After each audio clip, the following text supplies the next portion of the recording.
Shalom, all praises, blessings, glories, and honors to Yahweh Bahashim, Yahweh Shai Bahashim, Racha Kodash. Double honors to my elder apostles and bishop elders of Great Millstone, who have taught me this truth, as well of men of like mind. Shalom wa chasad, which means peace and mercy, to the elect of the nation of Israel, whom are you so-called Negroes, Latinos, Native American Indians, and Israelite foreigners of the seed line of our forefathers, Abraham, Isaac, and Jacob, whom are scattered here in America, which is Babylon the Great, and abroad. To you I say Shalom, and Yahweh Bahashim, Yahweh Shai Ratazah. This lesson is edifying and informative. Ezekiel chapter 7, verse 25. Destruction cometh, and they shall seek peace, and there shall be none. 1 Thessalonians chapter 5, verse 3. For when they shall say, peace and safety, then sudden destruction cometh upon them, as travail upon a woman with child, and they shall not escape. Ezekiel chapter 7, verse 26. Mischief shall come upon mischief, and rumor shall be upon rumor. Then shall he seek a vision of the prophet, but the law shall perish from the priest, and counsel from the ancients. In the news from Dabu, alert, train derailment in northwest Montana as unknown red substance leaking into Clark Fork River. This is obviously another train derailment that has been reported, and this has been an ongoing pattern over the past several months, which tells us that they are clearly getting ready to do something in the near future. Esau, Edom are known for their psyops. So when these things happen, we sit back and watch and look carefully at how things pan out and look to see where we can filter things out according to the scriptures, according to prophecy. Now, without further ado, let's listen to the video. This is Dabu 7. We have word now coming in that there has been another train derailment, this time in northwest Montana, and Chuck Costello reporting that an unknown substance is reportedly leaking into the Clark Fork River. And this is 200 miles west of Bozeman. This is in the northwest of the state. That is a look here and an image of the situation.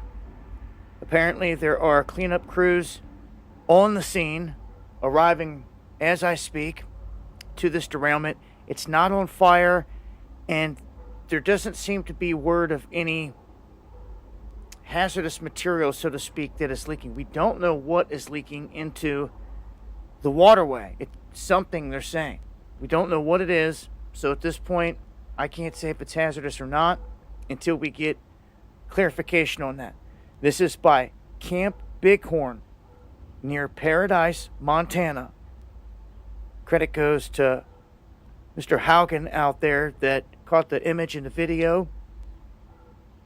I will continue to report here on this as I get it. Make sure to follow me on Twitter. That's where you're going to get the latest and breaking updates and information right there. You can also follow me on Instagram for more, and join me on the live streams Monday and Friday, 9 p.m. Eastern, on Dabu 777 for more.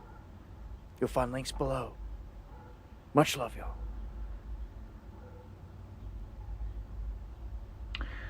So some people in the comment section are using their heads for more than a hat rack. And they're definitely up to something. In other news from Fox Business, Japan buys Russian oil above $60 a barrel cap, breaking with U.S. allies, report. Japan has almost no fossil fuels of its own, relies heavily on imports for much of its energy needs. And this was published April 2nd. Japan has begun purchasing Russian crude oil above the $60 a barrel cap, breaking with Western allies thanks to an exemption authorized by the United States. So Japan was able to break away from their agreement with Western allies concerning their $60 a barrel price cap in Russian oil, thanks to an exemption authorized by the United States. This is pretty big news, man.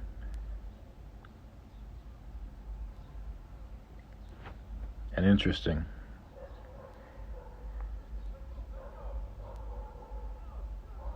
Did you know that $6.9 billion was lost to cybercrime last year? It targets everyone. Parents. Kurt Volker is the former U.S. ambassador to NATO, and he joins us now. Mr. Ambassador, we are told that there's a big battle developing this spring in Ukraine. Could it decide the war?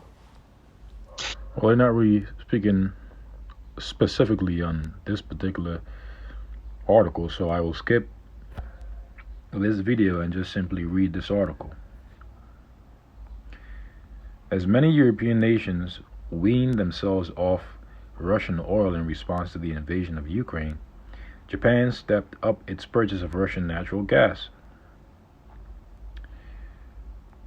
Japan has begun purchasing Russian crude oil above the 60 barrel cap, breaking with Western allies thanks to an exemption authorized by the United States. And this is obviously going to look very bad on the part of the United States, because it pretty much goes against the agreement that its own allies in NATO and the EU had concerning this price cap against Russian oil. And this is why the scripture says that eventually the beast shall hate the war, and all the men of America's Confederacy will eventually deceive her. And we're going to get that, Lord's willing, in the book of Obadiah. Now, the article reads on to say Japan has almost none of its own fossil fuels, heavily relying on imports for much of its energy needs. Some analysts believe this dependency heavily influenced Japan's hesitancy to fully back Ukraine against Russia. To date, Japan is the only group of 7 members not to have supplied Ukraine with lethal weapons. Despite the concession, Russian natural gas imports to Japan are relatively small, accounting for around 1/10 of Japan's supply and a fraction of Russia's output. The Wall Journal, or I believe they probably meant to say the Wall Street Journal, reports. Most of what Russia exports to Japan comes from the Sakhalin-2 project in Russia's Far East. The G7 nations and Australia agreed to a $60 per barrel price cap on Russian seaborne crude oil to reduce Russia's income from selling oil while preventing a spike in global oil prices. The price cap allowed non-EU countries to continue importing Russian crude oil, but prohibited shipping, insurance, and reinsurance companies from handling cargoes of Russian crude around the globe, unless it is sold for less than the price cap. But there goes Japan buying Russian oil above that price cap. The nations granted an exemption to the 60 barrel cap through September for oil purchased by Japan. And in the first 2 months of this year, Japan brought around 748,000 barrels of Russian oil for approximately $70 a barrel. Reuters contributed to this report. So here at the bottom, they're saying that the nations granted an exemption to the 60 a barrel price cap to Japan, but the headline states that it was really the U.S. That granted that authorization. So there's a little bit of confliction. Nonetheless, ultimately in the end, we understand that eventually the time's going to come when America's allies are going to begin to hate her, and it's going to become apparent. And make no mistake, Japan has not forgotten what the U.S. had done to it in the bombings of Hiroshima and Nagasaki. Now, this is the book of Obadiah, chapter 1, verse 7. It says, all the men of thy confederacy, who's the men and who's the thy? The men are America's allies. The thy is America, Babylon the Great. All the men of thy confederacy have brought thee even to the border. What border? In Joel, the 3rd chapter, it tells us that that border is the valley of Jehoshaphat, which in Hebrew is Yahweh-Shaphat, which means Yahweh's judgment. It says, the men that were at peace with thee have deceived thee and prevailed against thee. They that eat thy bread have laid a wound under thee. So how do America's allies and the different nations that America deals with, how do they eat bread with America? By trade, okay, through traffic. It says the men that were at peace with thee have deceived thee, because eventually America's allies, all those that are in league, that are in bed with America, Babylon the Great, will deceive America and prevail against America, all according to biblical prophecy. And we can refer to that in the book of Revelation, the 17th chapter. It says, they that eat thy bread have laid a wound under thee, there is none understanding in him. Now, before I read on, I'd actually seen an article similar to this on RT. So what I'll do is, just to get some more context, is I'll read the article off of RT. Perhaps it'll be a lot more clearer. It says, G7 member buying Russian oil above Western price cap. Energy-dependent Japan agreed to support the measure to limit Moscow's revenues, but then asked for an exemption from the U.S. So there it goes, reiterating the fact that the U.S.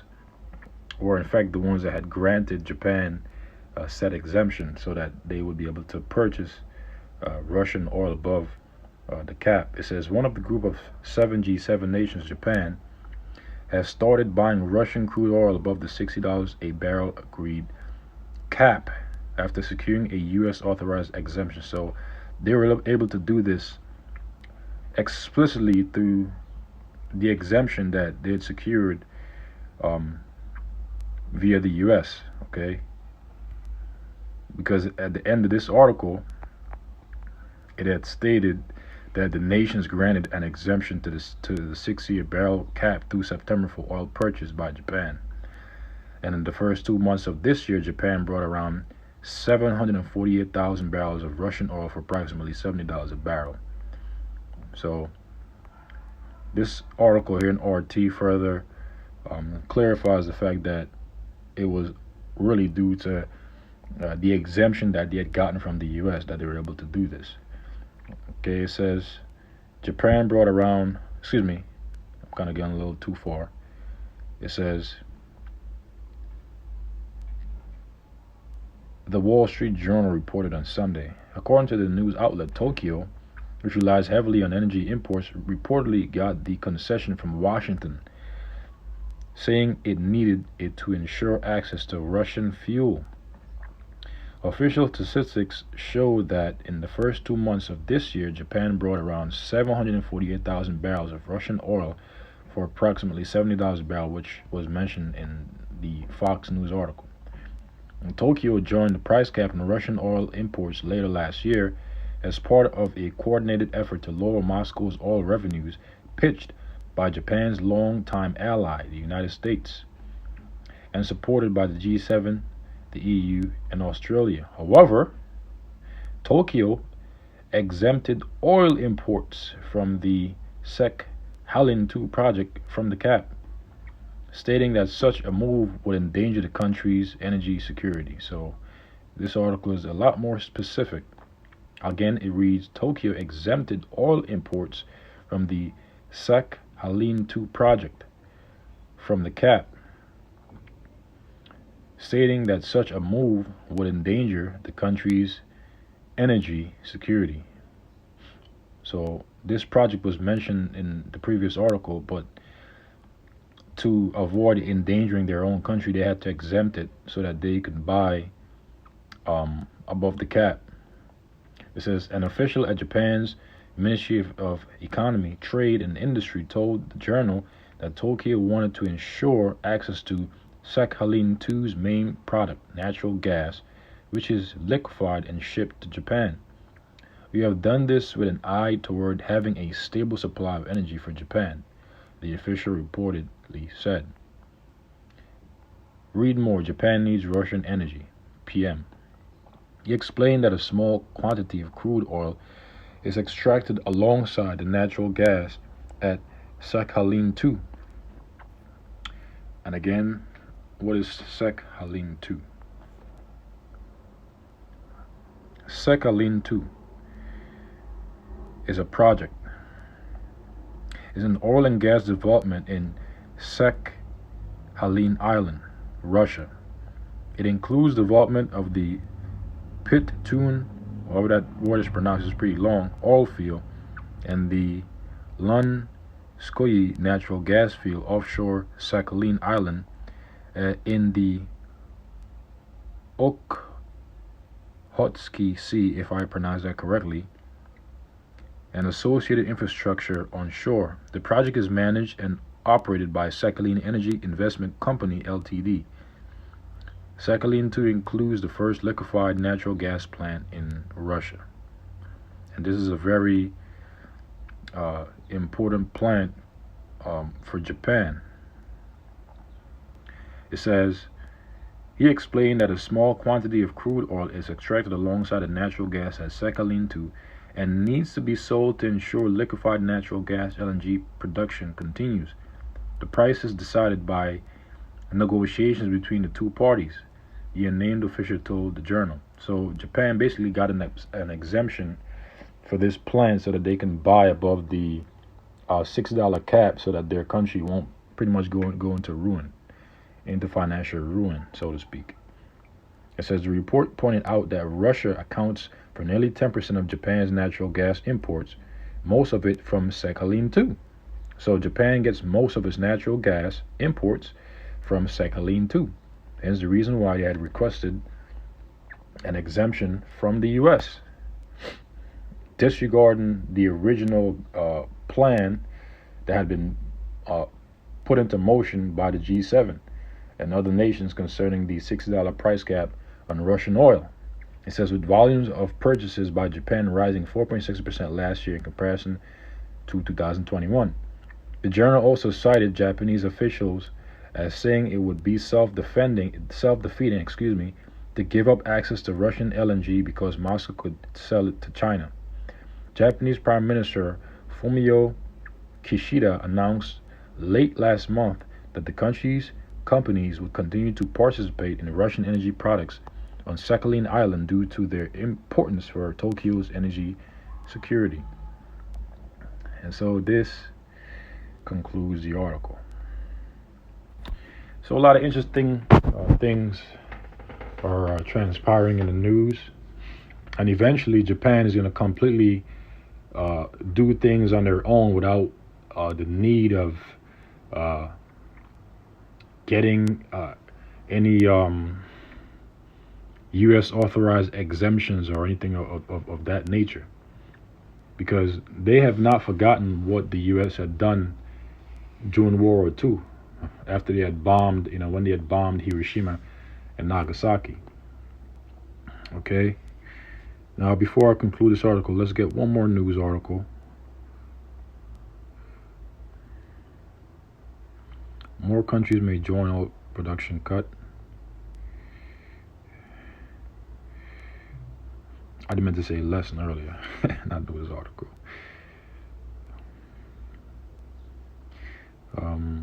Let's see.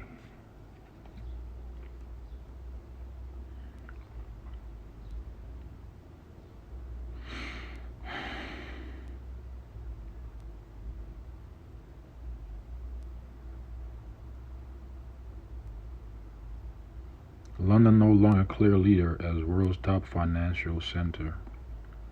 Oil prices surge after surprise OPEC move. Erdogan tells U.S. ambassador to know his place.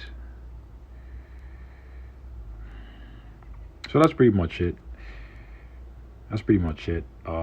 Lord's in this lesson was informative, clear, edifying to the elect. And before I close it, let's read Obadiah 1 and 7 again, and then Ezekiel chapter 7. This is in the CSB. Everyone who has a treaty with you will drive you to the border. Everyone at peace with you, and who are the ones that are in treaty or in league or in confederacy or at peace with America, Babylon the Great, her allies in NATO and the EU. Okay? So countries like Japan. These are all examples of nations that are in league or that are in confederacy with America, Babylon the Great. And these nations will betray America, Babylon the Great, according to biblical prophecy, written of in the book of Revelation chapter 17. Everyone at peace with thee will deceive and conquer you. How will they do that? Through shooting nuclear missiles upon America, Babylon the Great. Those who eat your bread will set a trap for you. And what's that trap? The missiles, the weapons of the Lord's indignation, according to the book of Jeremiah chapter 50, verse 25. He will be unaware of it. All your allies will turn against you. They will help to chase you from your land. And this is the NLT. Okay? All your allies will turn against you. They will help to chase you from your land. They will promise you peace while plotting to deceive and destroy you. Your trusted friends will set traps for you, and you won't even know about it. So these things are coming for America, Babylon the Great. It's already in the works. The Lord is mustering the host of the battle.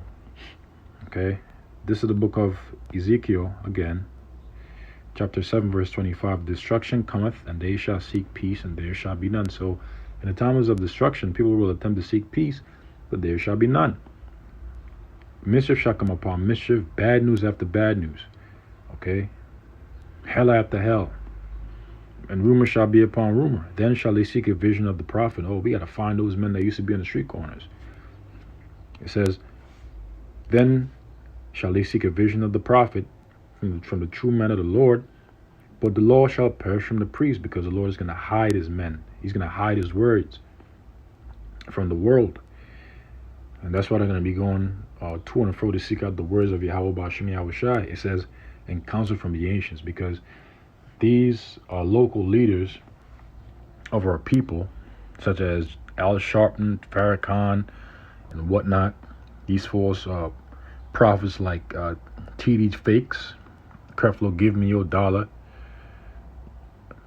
Other people that are people look up to, like Joel Osteen, Joyce Myers. All these people will not have the answers for the hell that the Lord is going to bring upon this earth in the near future. So with that, I pray this lesson was edifying, clear, to the point for the elect. Until the next Lord's willing, I say shalom.